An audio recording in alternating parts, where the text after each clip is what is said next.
Hello, good morning, everyone. I'm your host, Quaros, and today we are going to be talking about the new season additional balance adjustments for Chaos Zero Nightmares Season 2.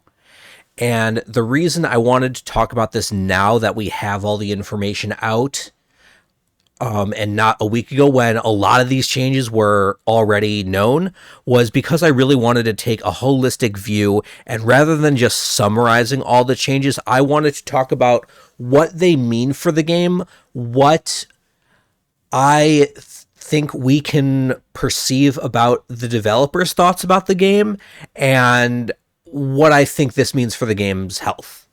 So, with that being said, let us jump right in and we're going to go section by section. I'm not going to cover every single change in major detail. There are a lot of other videos that already do that. Like I'm sure Cosmic's already done that, as well as like a bunch of other YouTubers. I will link one of their videos as well as the page that has all of this stuff in the description below. All right, let's get started. So here, the first thing on this article is the agony adjustment, and I want to talk about that a little bit later. First, I want to go over Tressa. So I'm just going to go right on down and go all the way to where we see Tressa's stuff, because she's one of the characters who had the biggest amounts of changes. And is she not even in this article? They put Cassius in this article, but not her. That's crazy. Okay, well, I'll just go find the actual article. Oh no, there's the Tressa stuff. Okay, it was just hidden amongst all the other stuff. So the big change is to the way that her shadow daggers work, as well as the Shadow Reload Epiphany 4. I mean, all of the Epiphanies are getting redone for Shadow Reload, but 4 is the thing that sort of precipitated this whole thing. So in the last Great Rift, Tressa and Cassius were extremely dominant because they have the uncapped ability to almost create an infinite number of attack cards that do a lot of damage. And it was unhealthy for the game because there was essentially no other choice of combatant that you can use. You were either using Tressa and you were using Cassius and whatever team members were linked to them. In Tressa's case, it was often Mika. In Cassius' case, it was Serenial. And if you were using anything other than those, then you could not breach top leaderboards. Maybe you couldn't even get gold. I don't know exactly how far down the cutoff was for like some of the other characters, but it was not very healthy for the game state, in my opinion, to lack variety in a roguelike game where variety is the whole point. So what they've done is they've changed it so that now instead of this upgrade where she could get a shadow dagger from every heal, now she exhausts all of her shadow daggers to turn them into advanced shadow daggers. And to do that, we have to talk about the change to shadow daggers and advanced shadow daggers. So this is a change that I quite like. I would say that on the whole, I quite like this. So now shadow daggers do less agony. They apply less agony, but they do more straight up damage. And advanced shadow daggers, they also do less damage, but now they're free. And instead of applying 4 agony, they apply 2 agony. It's still double what the normal shadow daggers do, but now they get this bonus plus 10% damage amount for each agony on target. That means at the new agony cap, we'll go over that in a bit again when we stop covering this stuff, that these could be 250 free attacks, 250% damage free attacks. And this was previously a part of Tressa's kit that was on a single epiphany of Vital Attack. So it's cool that we're seeing that sort of, okay, you're getting other things as payoff of agony and all your agony stacks other than one specific epiphany of one specific card. So I think that's really cool. And then the other things like this agony imprint, which with the way Agony Changes works is not as important. We're losing Weaken, which is kind of, yeah, I mean, she's a DPS character. The fact that she's losing a little bit of her survivability in her kit, probably not too big of a deal, honestly. But now, Cursed Gouge activates all of your Agony, so that's like a free whole thing of Agony. That's great, right? Well, maybe it's not as great, because now it's time to talk about what they've done to Agony. So now, instead of Agony, like each application being its own stack that ticked down, which was really, really hard to track over the turns, that, over like a span of 3 turns, how much damage you would actually be dealing with Agony, because of all of the different lengths of applications that were all tracked separately. Now, Agony is a single stack. It does all of the damage. Anytime you apply it, adds to that singular stack, and then after it applies the damage, it cuts itself in half. And now there is a maximum count of 20 stacks. That's, why I said that plus 10% per stack with the 50% base, you get 250. Now, here's the thing. I think this is too low, and it's both too high and too low. So it is too low in the sense that I have a, let me go over to Cassio Nightmare. So I have a Tressa too. This is my Tressa, and she's level 60. I have her potentials not like fully maxed out on like crit damage and stuff, but the stuff that I need is there. And in like the save data that I have equipped, she has increased damage amount and stuff. I have other save datas for her that have other things like the Foggy Crystal Ball. But the point is that I have decent damage amounts on her, and my memory fragments, I'd say, are pretty good. So I've got a damage over time buff here. I've got 2 of them over, a +2 over here. I've got some decent attack subs as well. It's nothing like incredible or anything, but it's decent. Another damage over time, +1 over here, and then more plus here. So I've got 3, 4, 5, 6, 7, 8, 9. 9 different points of damage over time, which again, it's not the greatest thing in the world, but I'd say it's pretty decent, and it's something that's easily achievable for you as well. With those 9 substats and her total stats being, attack 7, 18, then plus, the bonus she gets from her gear that I typically have, the void damage, and the damage over time increase, she does 77 damage per Agony stack right now. If we take, it for granted that I can get to this maximum stacks and maintain it, that is less than, that's like 1,500-ish damage or something every turn, if I can maintain the max stacks, which we're going to run a little bit of numbers on that, and it's kind of hard to maintain this stacks with the changes they've done to Tressa. So keep that in mind, that if we max this out, we are only getting 1,500 damage a turn. That's nothing compared to a lot of other DPSs in the game. So then back to Tressa here. So now let's talk about her actual Agony application. Shadow Dagger, that application got cut. Advanced Shadow Dagger, that application got cut. This Unsheathed Dagger, Epiphany, which previously was worthless, this is now actually pretty good, because now you're creating 2 Shadow Daggers that have increased Agony by 2, so they're applying 3 Agony, so this skill now applies 6 Agony. If you, have lots of Shadow Daggers, this applies 2 Agony for them instead of 1 Agony.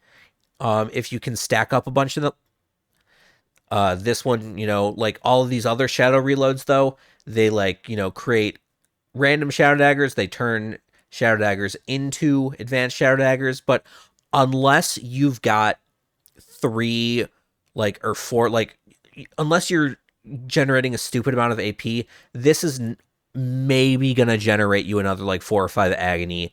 This, if you've got like 3 shadow daggers, okay, that turns your 3 agony into 6 agony. This, discards all your cards for shadow daggers, which is good. But like, and then this is 2 to 6 agony. I don't like that this is random. I think it should be more predictable. I don't think there's a need for this kind of randomness in agony application. But I think you're liable to maybe apply 4, 5, 6. On a good build, maybe you can apply 8 agony per turn.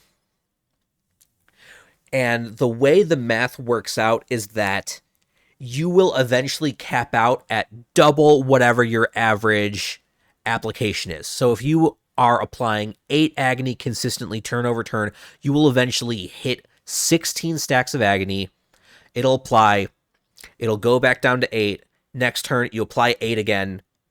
It'll go back down, you apply 8 to go up to 16. It'll go back down to 8, and that'll just repeat to double whatever your, average application is. Obviously, it'll fluctuate a bit because you're not always applying exactly 8 each turn, but my point is that in order to maintain a stack of 20, you need to be applying, on average, 10 per turn. And even with that 10 per turn, actually getting up to the cap is still going to take you a decent number of turns by itself. So in the end, I think the way they've nerfed her agony application is not as good. I think it makes her less interesting because the agony is no longer as big a portion of her damage, I think, even with payoffs like your advanced shadow daggers and the new cursed gouge. I'm just disappointed that the agony, which was Tressa's whole thing, is not as big a deal. And more importantly, I think they've hamstrung themselves by making this cap 20. Unless every future agony-focused character has a way to break that cap, or has a way to significantly boost the damage their agony deals, then agony characters just kind of aren't going to be very impressive. And I think this cap isn't necessary because, like I said, it's already relatively difficult to get the average number of applications per turn you need to hit the cap. I think if you manage to build a really cool deck that can somehow apply 14, 15 agony, or maybe even 20 agony every single turn, you should be able to get up to 40 or get up to double whatever your average application is. I don't think that's unhealthy for the game. If your build is so focused on agony application that you're not doing as many other things, then that's a fine trade-off to have. I think this is a little preemptive, but with regards to some of these other changes, I think the philosophy that they're trying, they want to prevent any sort of runaway freight train like Tressa used to be. I think they leaned too far in the nerf direction, but as we can see from all of these other adjustments they've made, they seem unafraid to buff underperformers. So I think that's healthy for the game. Now, when it comes to Nia and Ray and let's see, I wish they did these a little bit more intelligently. And, well, I guess Orlea, has a lot of numbers, so maybe they put her separately for that reason. But they buffed a lot of their healing numbers to compete with Mika, because Mika was just out healing the rest of the support crowd by so much that it was difficult to run Nia, Ray, or Orlea as solo sustains in Chaos. And now it's a lot easier with these changes they've done. They've made them a lot more usable. They've made Ray make more sense. The 50% critical chance on her basics didn't make any sense. She didn't do a whole lot of damage with them anyway. Now, with her being so attack focused, a 20% damage-based recovery effect, I think is really, really cool. Now you're kind of encouraged to build Ray's DPS a little bit more, and all of her healing is linked to increased damage in some way. I think that's great. And they've re-added the heals that were previously removed by certain snack time epiphanies that makes her again easier to solo sustain because you now don't lose out on your healing by picking these epiphanies and suddenly you don't have enough healing and now your run's dead. Magna, they've increased a lot of her numbers because previously she just was not very impressive. And they've changed counterattack. So now if an attack is blocked perfectly with shield, it's 200% instead of 100%. And you can crit with them. That's really, really important because now her shields are much, much stronger. And you can actually have a much higher chance of perfectly blocking attack and getting that higher counterattack damage.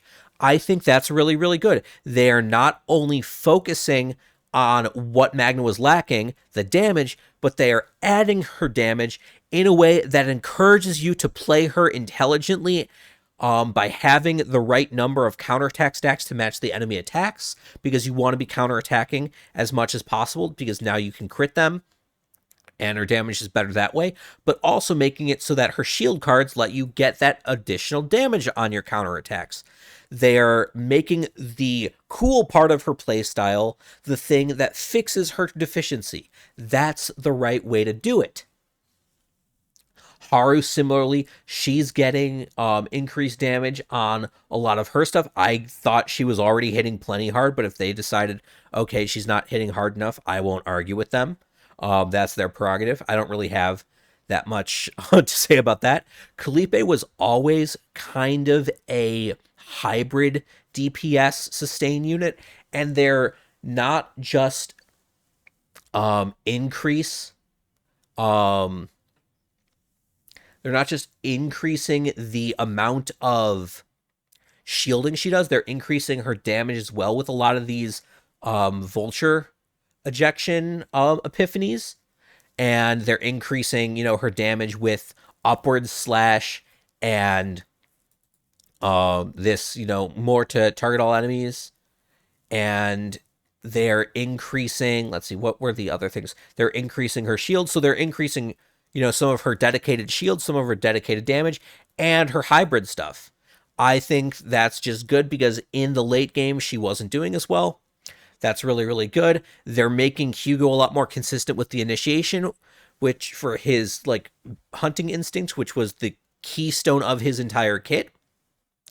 So I think they're really taking into heart what the issues with these characters are and where they actually need buffs. Yuki, her damage was not very impressive, so they're boosting that. They're giving her the little bit more single target. That's great. They're making Rin more consistent. They're uncapping this skill card in hand thing, which I think is fine because you're already soft capped by the fact that your hand is 10 cards.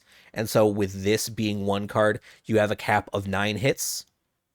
Rather 10 hits because you're adding a hit instead of 6 hits. I think that's fine. It's not like this was insane before it was a good card, but now I think it has the possibility to be really, really cool if you set up around it. Chizuru, making her easier again to get her benefits. And really what this is telling me is that they are not afraid to buff characters and they're not afraid to nerf characters, which is really, really healthy for the game, even if I think they went a little bit too far with Tressa. I think they're going to realize that, Agony's not very impressive right now, and they will either remove this cap, they will make it easier to hit that cap more consistently so you can at least get that 20 stacks with the right build much more easily. And on the next characters, they're going to have some way to increase the agony damage or uncap that, because there's no way that they're going to let an agony character not do agony damage to compete with other characters. They've shown that they want characters not just to be competitive, but they still want to maintain their identity. They're not just buffing, random numbers willy-nilly. They want to maintain the cohesiveness of the kits. And that's what I want to talk about with Cassius. So Cassius was the other big star of season 1, with especially 000, where you would just get free like 1,000, 2,000, 3,000 attack cards multiple times per turn, and you could do crazy amounts of damage. Now it's capped at a base of 200. So, for instance, even if you had no other attacks, you could still get benefits. If you had like a lot of zero cost skill spam, perhaps you could still generate 000s and do damage with them. And then plus 40 with a max of 4. So you can do 360 with them. And then empowered, you can deal, let's see, this is 250 base plus 200. You can deal 450. So 360 or 450 if you've got empowered, which that's still a pretty hefty attack. That's how much Rin was doing with her previous cap. She was doing 80 times 6, which is 480. This is not far behind her ultimate move stacked to its cap at its previous, limit. That's a good attack still. So they're still letting him be good without letting him break the game. And because this 000 was such a focus of builds for him, they're empowering the other parts of his kit to make them competitive by adding like this stress decrease. That's really, really cool. That's going to help a lot in chaos runs. Adding more draw to the straights, or adding, any draw at all to straights, that lets them, do really cool things, reducing morale on dice trick and then letting the other dice tricks have other cool things. This is all really, really good. And especially like this one, where when a quest is completed, you get to create a quest card. Now you get to get free empowered quest cards every turn.